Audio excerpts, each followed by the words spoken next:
அடிக்கிற வெயிலுக்கு இதமாக உடல் சூட்டை குறைக்கும் வாய்ப்புண்களையும் வயிற்றுப்புண்களையும் குணமாக்கக்கூடிய இந்த ரெசிபியை ஒரு முறை ட்ரை பண்ணி பாருங்கள். அதுக்கு 5 நுங்கு எடுத்துருக்கேன். அதோட மேல் தோலை உரிச்சிட்டு இது மாதிரி பொடுசாக கட் பண்ணி எடுத்து வச்சுக்கோங்க. இப்போ செய்யறதுக்கு அடிகனமான கடாய் இல்லை நாஸ்டிக் கடாயில் 3 கப் அளவுக்கு நல்லா திக்கான பாலாக ஊற்றி நல்லா பால் காய விட்டு கொதி வந்ததும் அதில் படிகிற ஆடை எல்லாத்தையும் எடுத்து விடுங்க. எடுத்து விட்டு நல்லா பால் கொதித்து கொஞ்சம் திக்காகட்டும். ஒரு 2 நிமிஷம் அடுப்பை ஹை ஃப்ளேமில் வச்சு கொதிக்க விடுங்க.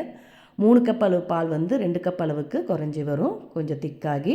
இப்போ இதோட 1/2 கப் அளவுக்கு சர்க்கரை, 1/2 டீஸ்பூன் ஏலக்காய் பொடி, கொஞ்சமாக குங்குமப்பூ இருந்ததுன்னா சேர்த்து நல்லா கலந்து ஒரு கொதி வந்ததும் இதில் பாதாம் முந்திரி பொடியாக கட் பண்ணி சேர்த்து கலந்துட்டு அடுப்பை ஆஃப் பண்ணிவிடுங்க. அடுப்பை ஆஃப் பண்ணி இது லைட்டாக ஆறினதும் இதில் நம்ம பொடியாக கட் பண்ணி வச்சுருந்த நுங்கு எல்லாத்தையும் சேர்த்து கலந்துட்டு ஃப்ரிட்ஜில் வச்சு நல்லா கூலிங்காக பரிமாறி பாருங்கள். குட்டீஸ்லேருந்து பெரியவங்க வரைக்கும் விரும்பி கேட்டு வாங்கி சாப்பிடுவாங்க. கடைசி சொட்டு வரைக்கும் ஊற்றி ஊற்றி குடிப்பாங்க. கண்டிப்பாக இந்த மாதிரி ட்ரை பண்ணி பாருங்கள்.